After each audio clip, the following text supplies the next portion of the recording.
Many of us work in teams. We're part of teams. Teams can do complex tasks. Teams can do things much quicker than individuals can, and very common that the work environment requires us to work in teams. I know, particularly here at Lynchburg College, our undergrad, we make our students work in teams in class, and sometimes they don't like it. They'd rather do it themselves, but too bad. They're going to have to work that way in the workforce, so we have them do it. Same thing with the MBA program, right? We have a number of teams, usually with case studies and projects, things like that. All right, so what are the factors that affect group performance? Important to know. So here we have composition, size, norms, cohesiveness, and leadership. Let's take a look at composition first. So if we have lots of homogeneity, it means that many of the team members are very similar. It could be age, background, education, all that kind of stuff. Or it could be a very heterogeneous team where there's lots of differences. The question is, which is better? What do you think? Think about it now. Which is better? The answer is homogeneous groups are really good at doing simple tasks. Why? Because we don't have to get to know each other. We can jump right to it. Heterogeneous teams, right, or groups, we're going to use those sort of, although we talked about the differences in this chapter, after explaining the differences, they go ahead and they mix them up. But I think of heterogeneous groups and or teams, right, are actually more productive when the task is complex, when it requires a collective effort. Creativity. Right, thoroughness is better over speed. So if we're looking for simple and speed, homogeneous is the way to go. But that's not usually what we're after in teams. We're after things like complex resolution, thoroughness, that kind of stuff. So it turns out heterogeneous teams are actually a better way to go. Now, a word of caution. The first time you get to pick a team, you have to be careful because your instinct is going to tell you to pick people like yourself. Why? A couple reasons. One, you're your favorite person. I know I am, so you're probably your favorite person. It would be a surprise if you're not. And so, because you like people like you. It's very similar to you. So, given all choices, you're going to pick people to be around who are like you, and you're going to have fun, you're going to be friends, you're going to talk, but unfortunately, you're not going to get a lot of complex tasks done. The problem is, the people that are like you, you're already on the team. So, putting more people like you on the team doesn't help all that much. So if you're an idea person, you come up with lots of creative thoughts, but you're not much of a finisher. You're not much of a get the fine print down, dot the I's and cross the T's kind of person. If you put all good ideas and dreamers on the team, you have lots of creative ideas and none of them will come into fruition, right? So what you really need to do is find somebody who's the opposite of you, somebody who's a plugger, somebody who likes to get things finished, somebody who's not so creative, but boy, they can handle the paperwork and they can dot the I's and cross the T's. Together, you're quite a good combination, right? Without you, they won't have any ideas. They won't know what to finish because nothing started.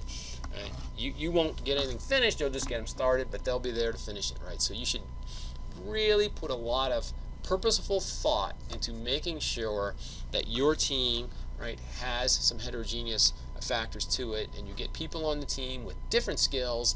And just remember, you're already on the team. They don't need people like you. What they need are people not like you. Different backgrounds, different skills, right? And those people can add to the team, and then the team will be able to do things they can't do without those people like you. That's today's words on homogeneity. Group size. How much you think is a good size on a team? What do you think? Think about it. Think about teams you've been on. What's a group size? Now I hear managers say, oh, I can manage 500 employees. Okay, you can, but you can't supervise them day to day. You don't even know their names. Right? And even if you supervised 100 employees and knew their names, still, you don't know what everybody's doing right now or in the last hour. I defy you. So probably not would be the answer. So what's a good group size? How can we group things together so we get things done? Usually the thought is around 8 team members.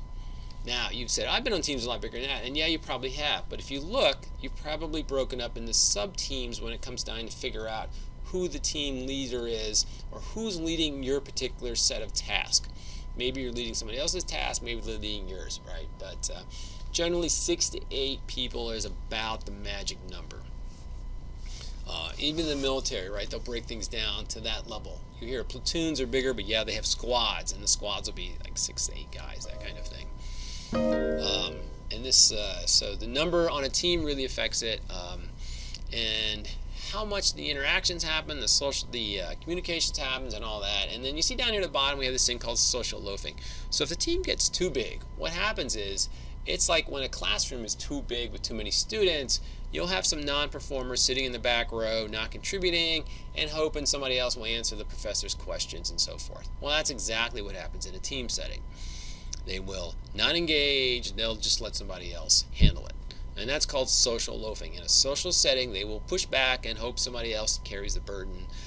These people are particularly onerous in college when it's a group project with a group score and they refuse to do their fair share because they realize that what's going to happen, right? Somebody else who really wants an A will step up and do their work because they don't want to take a lower score. They would rather do this other person's job than get a lower grade on the project. So they take advantage of the other person's needs for or desire for a better grade. Not very fair. How can we reduce the incidence of social loafing? Right? We can't stop it, but how can we reduce the incidence? Think about that. What might we do? What might we do? Right? And usually the answer is we have to make sure everybody on the team gets their own responsibility that's clearly defined. So person A does this, person B does this, person C does this. Here's the task. Here's the people working on it, and here's the due date, right? Generally, action items have what, who, and when.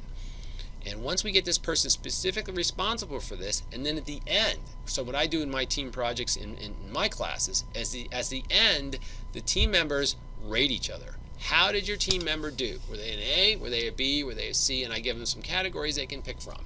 And that rolls up into a performance grade. So this peer evaluation affects their grade. Even though the project is a group grade, the peer evaluation affects the grade of the students. And students are more than happy. If someone hasn't pulled their weight, if they have to do somebody else's work because they refuse to do it, students are more than happy to tell me that in the performance appraisals or in the peer reviews.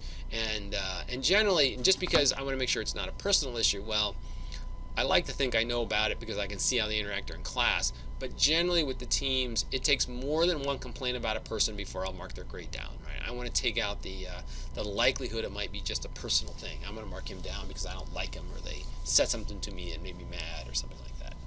So social loafing, it's real. It certainly happens. The bigger the group, the more likely to see it. And the way we try to counteract it is we make sure we have very well defined and documented. We write it down. Who's going to do what, when they're going to do it by, and then there's some consequence for that, right? There's positive and negative consequences for their performance in that type of setting. So what might determine the ideal group size, right? Group members' ability to interact and influence each other, the maturity of the group. The more mature the group, the bigger size. Why? Because people know what they're doing, right? Group tasks, the more simple the task, the bigger people we can have in the group. So if I have a bunch of, I use the example of apple pickers in the last chapter. So if I have experienced people going to pick a whole orchard of apples and they all know what they're doing and it's a fairly simple task, it's very repetitive, we go from tree to tree and do the same thing, I can have a pretty large group out there with one leader and have it happen. If I've got a bunch of new interns at work and they're all trying to do something on the IT system and nobody knows what they're doing, they all just got there, then I cannot have 20 people under me at the same time. I think 2 or 3 might be a challenge. So a couple of those things come into effect there, right? And certainly the ability to group leader, right, has to be able to deal with all these communication conflicts and plus keep track of what they're doing. So it's a challenge. It truly is a challenge.